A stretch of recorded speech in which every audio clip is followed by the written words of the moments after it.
Buenas tardes, bienvenidos al seminario permanente sobre cultura, artes y humanidades.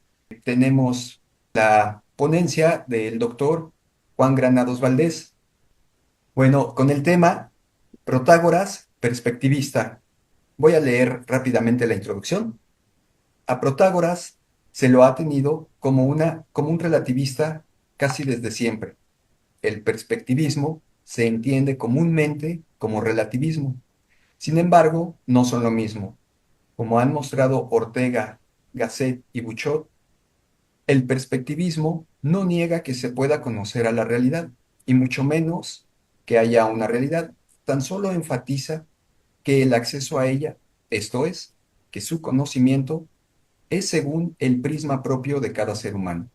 Se propone, pues, una reinterpretación de Protágoras como perspectivista en la línea dicha. Y sin más, cedo los micrófonos al doctor. Pues sí, muchas gracias por la invitación de nuevo. Estamos acá. Esta vez traigo esta propuesta que, como otras veces, voy a leer y comentar conforme avance una lectura. No tengo una presentación a compartir, entonces, bueno, espero ser lo suficientemente claro. José Ortega y Gasset plantea respecto al perspectivismo que la realidad, precisamente por serlo, y hallarse fuera de nuestras mentes individuales, solo puede llegar a estas multiplicándose en mil caras o haces. La verdad, lo real, el universo, la vida, se quiebra en facetas innumerables, en vertientes sin cuento, cada una de las cuales da hacia un individuo. La realidad, pues, se ofrece en perspectivas individuales. Lo que para uno está en el último plano, se halla para otro en primer término. En vez de disputar, integramos nuestras visiones en generosa colaboración espiritual y como las riberas independientes se aunan en la gruesa vena del río, compongamos el torrente de lo real. Esto ya Ortega lo planteaba en 1914 en sus meditaciones sobre el Quijote, pero vamos, habrá que esperar a un proyecto que él mismo desarrollará, una especie de revista personal que llamará El Espectador y bueno, al final se lo reconoce como un perspectivista y un defensor del perspectivismo. Así pues, el perspectivismo, en lo que acabo de leer de Ortega, sostiene que diferentes individuos perciben la realidad de manera diferente, es cierto, pero esto no implica que, en el caso de Ortega, sostenga o mantenga que hay tantas realidades como percepciones e incluso que no haya realidad. Y es así como voy a entender el perspectivismo que trataré de conectar con Protágoras, con ese sofista griego al que Platón le dedicara un diálogo, etc. Mauricio Beuchot, en su libro sobre el realismo y la verdad en el camino de la analogicidad, dice incluso que el tomismo, la filosofía derivada de la doctrina de Tomás de Aquino, admite cierto relativismo en el conocer, pero uno mitigado, no uno total. Incluso asegura que decir que hay perspectivas e enfoques viene a ser casi una verdad de perogrullo. Esto es una obviedad. Que haya perspectivas e enfoques diferentes es eso, ¿no? Una obviedad o una verdad de perogrullo, como gusta decir a los españoles. En este libro, en el libro sobre el realismo y la verdad en el camino de la analogicidad, además de dar cuenta de la perspectiva aristotélico-tomista o realista en epistemología y defenderla, relaciona el perspectivismo con el relativismo, pero con uno moderado. Equipara la perspectiva con punto de vista.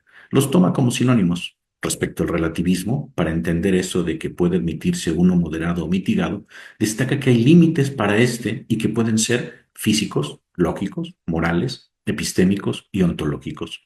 Y esos límites ponen freno al relativismo total, que también recibe el nombre de subjetivismo, individualismo, equivocismo, como a Mauricio Beuchot le ha gustado denominar.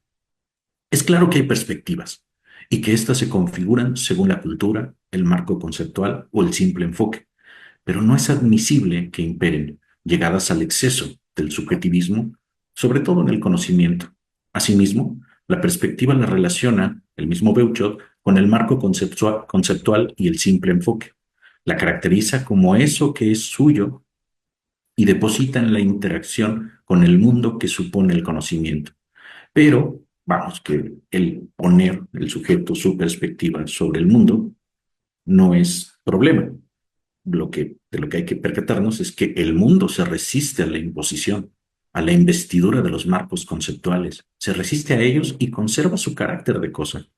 Y en esto coincide con Ortega y Gasset. Sin embargo, la resistencia es mutua, es decir, bueno, también el sujeto, los sujetos, los seres humanos nos resistimos a aquello que nos impone el mundo. Y eso nos permite afirmar con Beuchot y Ortega, que en el conocimiento ni todo es pura subjetividad, ni todo es pura objetividad. Hay o debe haber proporción de las partes. Y es justo en esta línea que pienso caracterizar la posición de Protágoras. Así pues, para este trabajo me propongo dilucidar que más que relativismo en el caso de Protágoras, es mejor hablar de perspectivismo. El trabajo se divide en los antecedentes, la presentación sucinta de su vida y la obra del sofista, la argumentación a favor de su perspectivismo o en contra de que se lo asuma como relativista a ultranza. Antes del sofista griego hay indicios de perspectivismo. Por un lado, en las lenguas asiáticas se ha encontrado perspectivismo en textos budistas, jainistas y taoístas. Algún antropólogo ha encontrado asimismo una especie de perspectivismo en el pensamiento de algunos pueblos indígenas. Por otro, los orígenes occidentales del perspectivismo se pueden encontrar ya en la filosofía de Heráclito, quien vivió alrededor de los años 540 y 480 a.C. De Heráclito se asume que los sentidos son engañosos, muestran a cada ser humano un mundo diferente, el logos es verdad para siempre y la verdad es el devenir. Las cosas viven en pugna incesante, todo lo que se da existe por la destrucción de otras cosas, la base del equilibrio es la lucha. Es inútil buscar el ser debajo del devenir, el reposo debajo del flujo incesante de las cosas. Todo corre. Nadie se baña dos veces en el mismo río, que es una de estas frases, expresiones que aún se conservan de Heráclito. Somos y no somos a la vez. El mundo es un fuego inmortal que subsiste destruyendo lo que incendia y en continuo cambio. Nótese que al menos para esta presentación que acabo de hacer, la cual estaba citando una historia de la filosofía, que sintetiza lo que normalmente se transmite y comparte de la filosofía de Heráclito, este admitía que los individuos humanos perciben la realidad de manera diferente, pero no que haya tantas realidades como percepciones. Dice, bueno, según dice la historia de la filosofía, que es inútil buscar el reposo y lo es porque los sentidos son engañosos, porque se engañan y engañan a los seres humanos, mostrando a cada hombre un mundo diferente. He aquí que siendo como son los sentidos engañosos, muestran a cada individuo justo eso, un mundo distinto. La percepción sensorial es la fuente del perspectivismo. También se dice que, o dice que, es inútil buscar el reposo, porque el devenir como flujo, lucha, tensión, destrucción y reconstrucción es la verdad. Es decir, hay una realidad, la del devenir, y no varias, según las percepciones. Según la mayoría, Protágoras era originario de la ciudad de Abdera. Con cierto consenso se indica la Olimpiada 84, alrededor del 444 o 441 a.C., como su época de plenitud. Se fija modernamente la fecha de su nacimiento alrededor de los años 490 y 485 a.C. Fue discípulo de Demócrito y quizás de los magos de Persia, en los tiempos de la expedición del rey Jerjes contra Grecia. En su juventud trabajó como cargador, inventó un cojín para facilitar el transporte de la carga. Según Diógenes Laercio, eh, uno de los primeros historiadores de la filosofía, Demócrito quedó tan impresionado con el ingenio de Protágoras que decidió hacerlo su discípulo. Se cuenta a Protágoras entre los creadores del arte retórico. Fue el primero en introducir los razonamientos erísticos. También inició la práctica de recibir honorarios a cambio de sus enseñanzas, que es lo que sabemos que hacían los sofistas. Según Platón, Protágoras habría ganado con su comercio educativo mucho dinero, más que el ganado por pintores y escultores. Platón también refiere el criterio del sofista para recibir el pago de honorarios. Hay una famosa anécdota al respecto. Esta anécdota tiene que ver con el pacto de honorarios entre Protágoras y un discípulo suyo que se llamaba Evatlo. Habían acordado el pago para cuando el aprendiz ganara un juicio usando las dotes retóricas aprendidas, pero como Evatlo no ganó caso alguno, se negaba a pagar. Protágoras lo llevó a juicio diciéndole: si yo gano, es preciso que por haber ganado me entregues los honorarios, me pagues. Pero si tú ganas, por haberse cumplido la condición, también deberás pagarme, justo porque la condición era de que hasta no ganar un juicio no le pagaría, etcétera. Lo introduce en una paradoja insalvable, etcétera. Esto se conoce como la paradoja de Protágoras, ya que en cualquier caso Protágoras obtenía la recompensa por sus enseñanzas. Llevó una vida errante. Enseñó por 40 años en varias ciudades griegas. Visitó Atenas 2 veces. Platón ya lo sitúa en Sicilia en su vejez. En Atenas, en un primer momento, fue muy bien acogido. En un segundo fue tratado con repudio, y ahorita vemos por qué. Fue amigo de Pericles, con quien se dice dialogaba mucho, y así fue como bajo el amparo de Pericles, Protágoras tuvo gran prestigio entre los atenienses. Se le encargó la redacción de una constitución para la colonia de Turios en el año 443 a.C. Eh, este texto estableció por primera vez la educación pública y obligatoria, perdón. El caso es que Protágoras escribe por estos años una constitución para la colonia de Turios y en ella aparecen estas nociones que nos resultan hoy muy familiares, la de la educación pública y obligatoria. A la muerte de Pericles, los nuevos líderes de la ciudad abandonaron su actitud tolerante.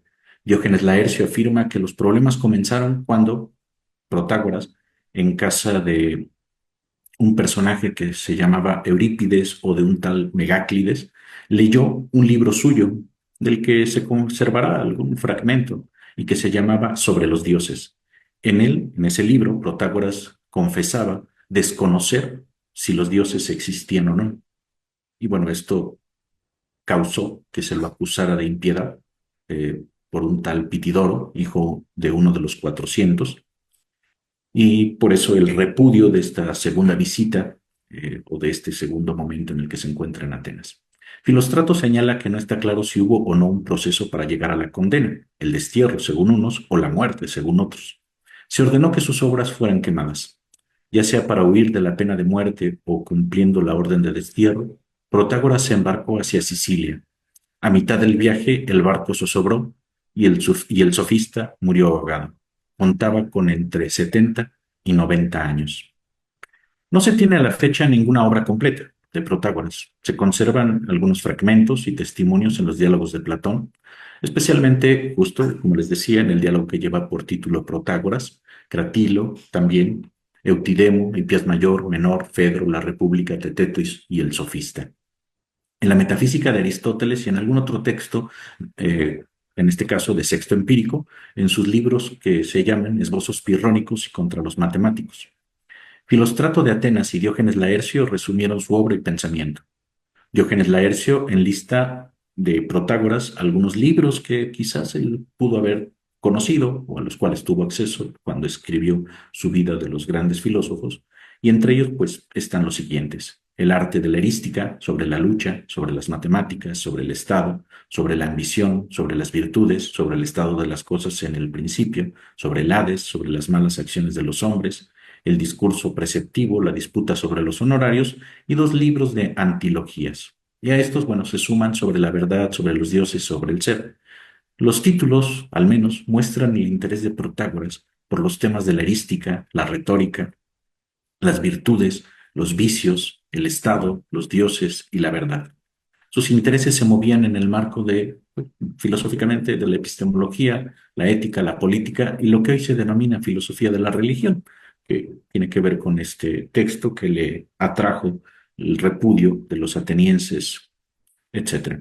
Antes de detenerme en este asunto, que me parece es el que servirá para conectar a Protágoras con el perspectivismo, tal como se ha dicho que lo entiendo, doy algunas indicaciones de su pensamiento en otras cuestiones.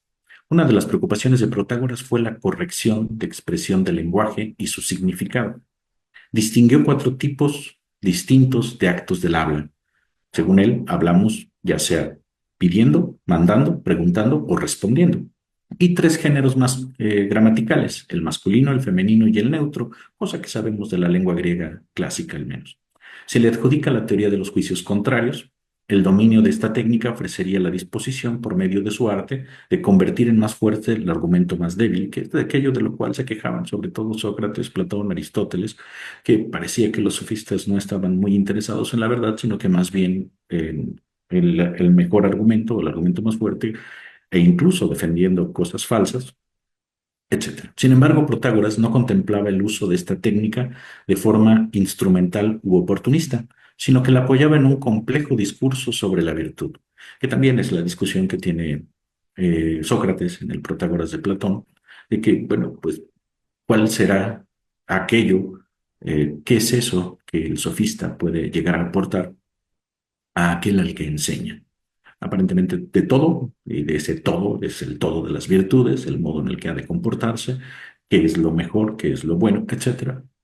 Protágoras también es conocido por su agnosticismo. Agnosticismo en este caso pues quiere decir que no hay conocimiento cierto respecto a algo, es decir, no se pronuncia o prefiere no pronunciarse precisamente porque de ello no puede decir que lo sabe con certeza. Eso es el agnosticismo.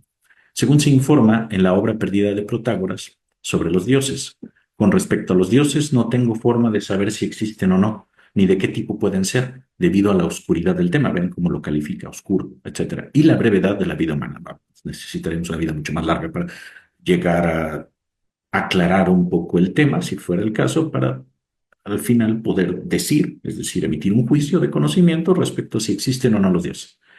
Según Diógenes, la posición abierta y agnóstica adoptada por Protágoras, pues ya lo adelantaba, despertó la ira, lo que provocó que los atenienses lo expulsaran de la ciudad y todas las copias del libro recolectadas fueran quemadas. Bueno, ya con este planteamiento y más o menos conociendo que hay un antecedente del perspectivismo en Oriente y en Occidente, en el caso de la Grecia clásica, en Heráclito, y conociendo un poco acerca de la vida de Protágoras, vamos al asunto del perspectivismo, que tiene que ver con una de las frases más conocidas del sofista griego y que seguramente se habrá escuchado, y es la de que todos los seres humanos, todos los hombres, este, o más bien el ser humano, el hombre, es la medida de todas las cosas. Sí, así, el hombre en genérico, el uso del recurso griego, la palabra es antropos, no utiliza ner, no utiliza ginecos, sino se refiere a la especie, etcétera. Bueno, ya. De Protágoras en general se admite lo siguiente. Con grande subjetivismo, esto lo dice también una historia de la filosofía, decía que el hombre es la medida de todas las cosas. Lo que a ti te parece verdadero, eso es verdadero para ti. Lo que a mí, eso es para mí verdadero. A esto añadía el relativismo pragmatista y llegaba a sostener que ninguna opinión es más verdadera que otra, solo puede ser mejor según diversos respectos o intereses. Esto también es interesante porque ya esta aclaración nos lanza más que al relativismo, al perspectivismo. Y no se olvide, según diversos respectos o intereses. Esto lo conducía al escepticismo. Bueno, el escepticismo sería esta tendencia a negar la posibilidad de conocer algo no solo con total certeza, sino de conocer cualquier cosa, según el cual no hay un criterio absoluto de la verdad, solo un criterio relativo de utilidad, que también ya aquí se notan ciertos posicionamientos que después se volverán a replicar, a repetir en la historia de la filosofía. En contra de cualquier naturalismo adoptaba el convencionalismo cultural. La opinión común llega a ser ley, pero esta siempre es solo convencional. Este convencionalismo también eh, tendrá su lugar ya en filosofías más recientes. Bien, como puede verse, a Protágoras se lo califica de subjetivista, relativista e incluso de escéptico. Se acepta además que Protágoras recibió la influencia de Heráclito, ya que, como éste, consideraba que todo fluye y nada permanece. Protágoras creía que todo estaba en constante movimiento. Ahora bien, si todo cambia, no existe una verdad absoluta, puesto que ésta cambia a medida que cambia el mundo y que cambiamos nosotros, que es lo de la idea de Heráclito de que no nos podemos bañar en el mismo río. Se admite además que de esto el sofista concluía que no hay una verdad absoluta, lo que le permitía identificar el ser con el aparecer y le permitía igualar la episteme con la doxa, es decir, el conocimiento con la opinión. Es frecuente que así se lo perfile y asuma en los estudios de historia de la filosofía. Por ejemplo, en su introducción a la historia de la filosofía, Ramón Shirao, del que tuve oportunidad de hablar en otro momento, dice del relativismo epistemológico de Protágoras lo siguiente. Lo que nos proporciona este conocimiento es la sensación. Las sensaciones que proceden de nuestra experiencia son distintas para distintas personas. De ahí que el conocimiento sea siempre relativo. Relativo a quien lo adquiere, relativo a la forma en que este mismo sujeto lo adquiere, relativo a la manera de ser de quien lo adquiere.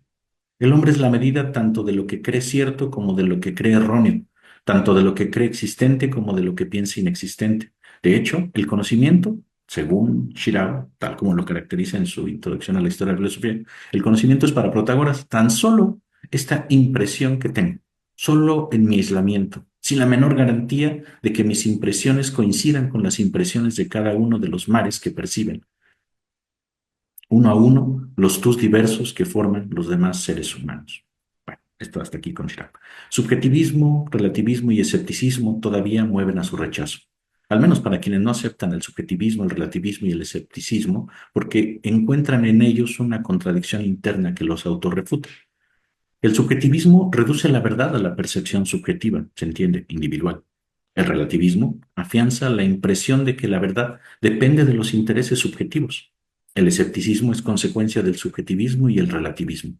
En Protágoras, el subjetivismo y el relativismo lo conducen al escepticismo, lo condujeron. El escepticismo es la negación de que podamos conocer la realidad. Sin embargo, subjetivismo y relativismo se autorrefutan.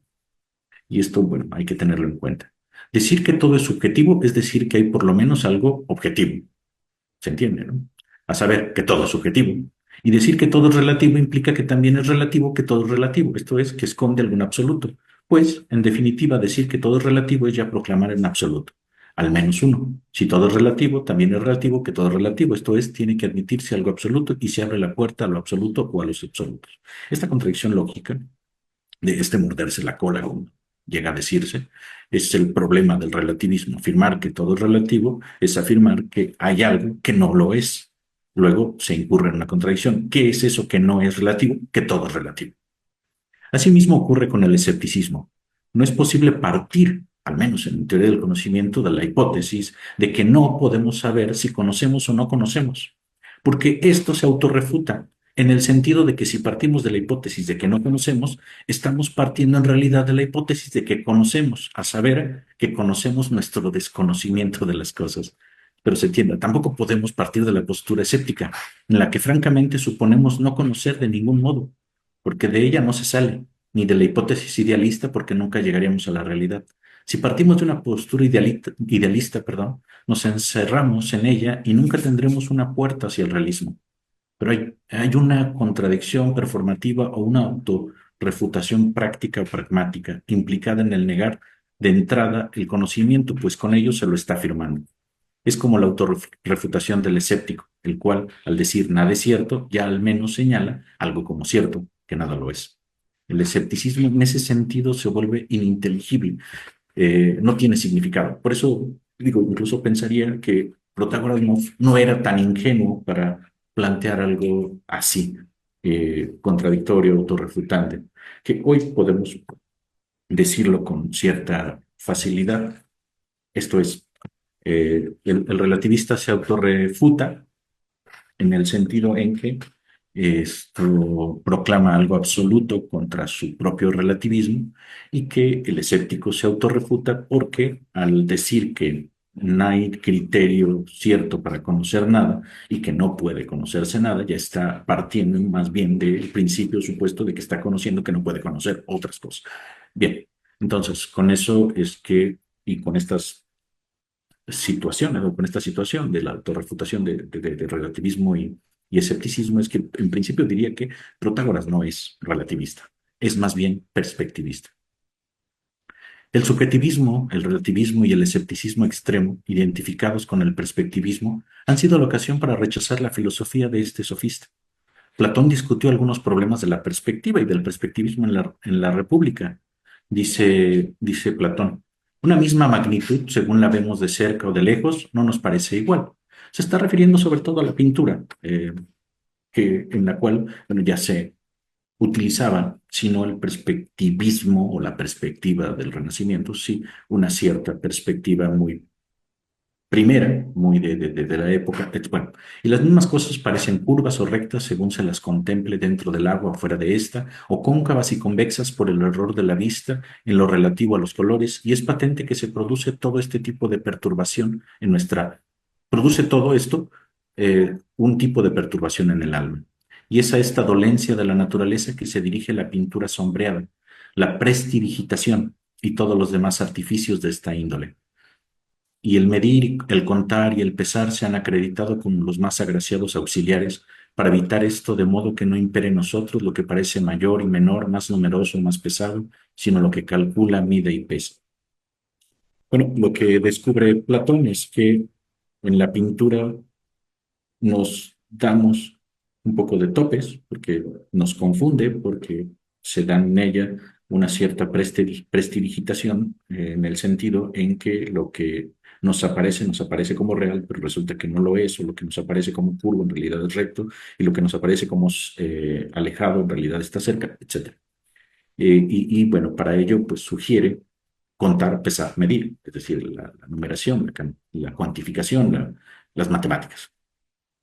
Una piedra angular importante de la filosofía de Platón es su rechazo y oposición al perspectivismo. Por la perspectiva, al menos en la pintura, porque la perspectiva, o por la perspectiva, al menos en pintura, produce todo tipo de confusión. Y esta es la debilidad de la mente humana, dejarse imponer el arte, de engañar por la luz y la sombra y otros ingeniosos artificios. Incluso la idea de que se le califique de artificio es interesante. El perspectivismo es, pues, confusión en línea platónica. Así como la perspectiva engaña a la mente humana con ingeniosos artificios, la medición, la numeración, el peso vienen al rescate de la comprensión al devolverle la realidad, al devolverle la realidad al ser humano engañado con estos artificios, por ese medio. Lo que notaba Platón con la perspectiva visual lo adjudicaba al perspectivismo sofístico. De ahí se entiende el rechazo a los sofistas, aunque el mismo Protágoras le mereciera respeto. De hecho, la idea de que le dedique un diálogo es muy interesante. Este rechazo se debe a que, por un lado, tienen consecuencias prácticas, el perspectivismo, morales, jurídicas, políticas, culturales, que son, la verdad es que en cierto sentido, detestables por la confusión que generan en las personas y a que, por otro, y quizás más básicamente, se contradicen desde su interior, como ya veíamos. Pero el perspectivismo no se identifica, según yo, con el subjetivismo y el escepticismo, por eso comenzaba con las alusiones a Ortega y a Beuchat para caracterizar de otra manera el perspectivismo, distinguirlo, diferenciarlo del relativismo y de el escepticismo, y en el caso de Protágoras me parece que es perspectivista y no relativista o incluso escéptico en extremo, a ultranza, totalmente.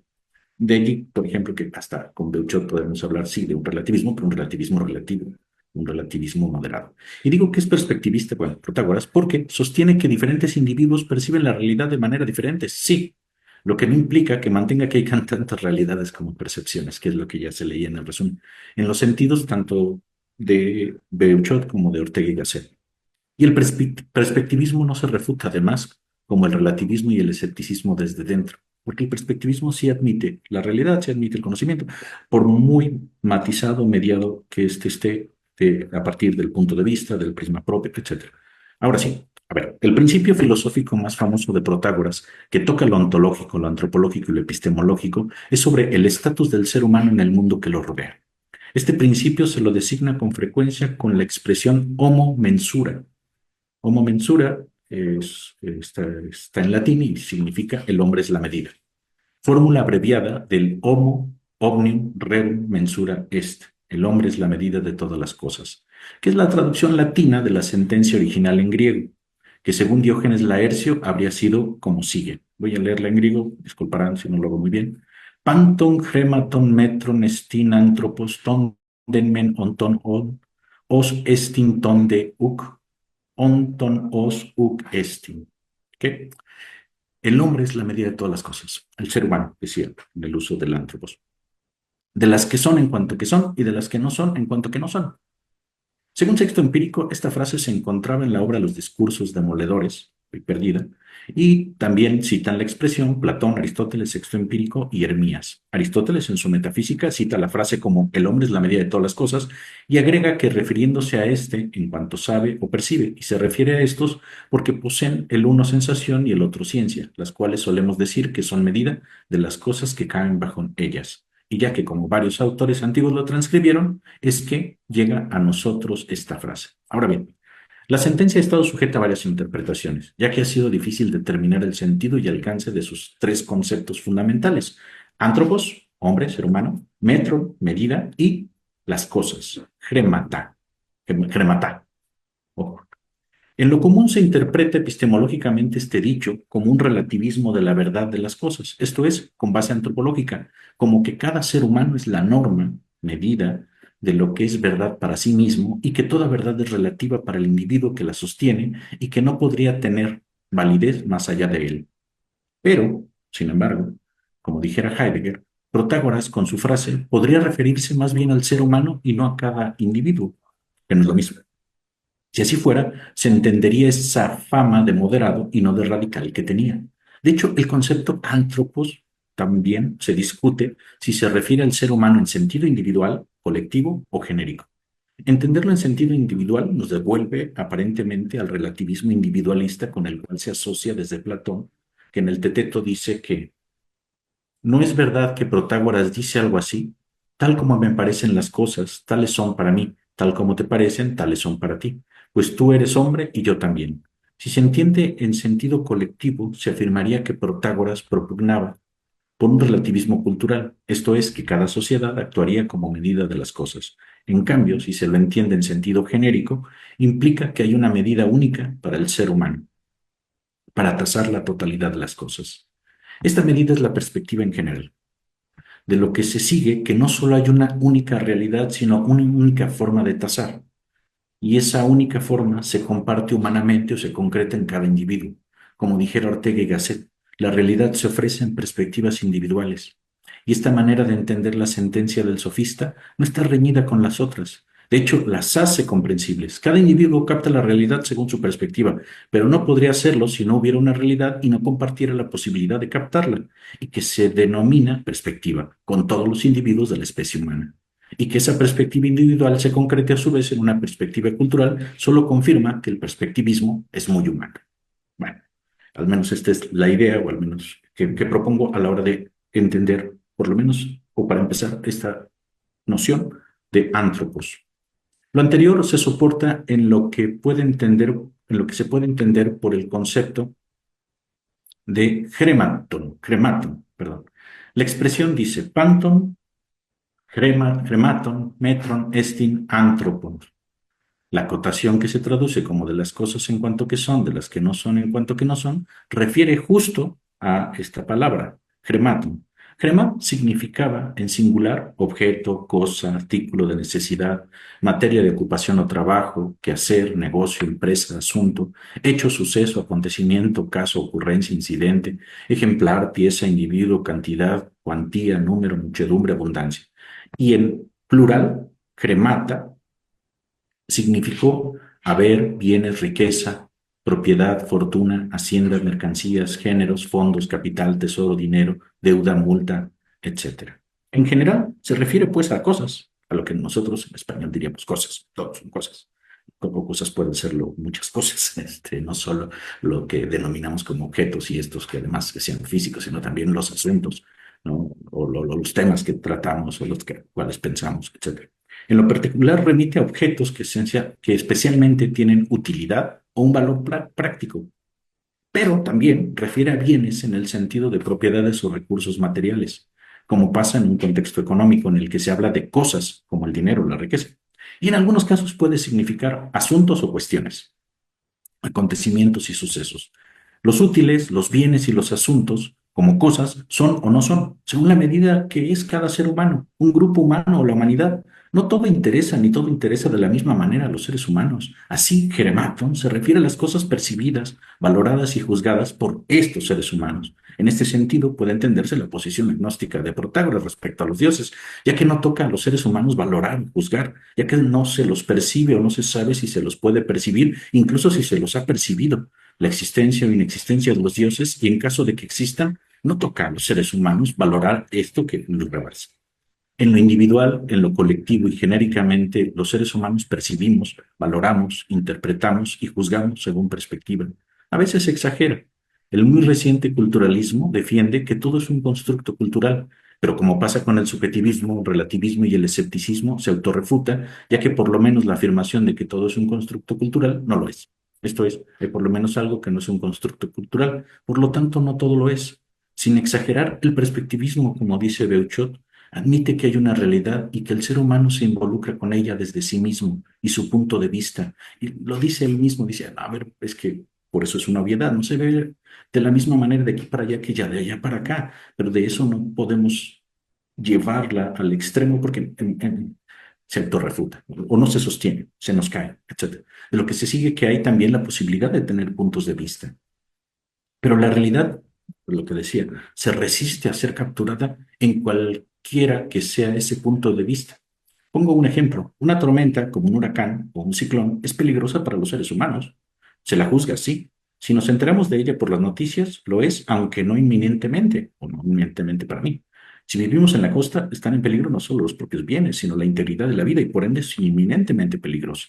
No importa que para quien la vea en casa desde la televisión no sea un peligro inminente, y para el marino, sí, porque la tormenta existe. Incluso estando fuera de peligro es peligrosa. Para uno es inminente y para otro no. Y si cambian de lugar, sucederá que para ambos sea peligrosa la tormenta. El juicio que se tenga de la tormenta sí dependerá de la perspectiva o el alcance, porque según sea el caso, las acciones serán diferentes, porque también eso tiene como consecuencia cierto perspectivismo.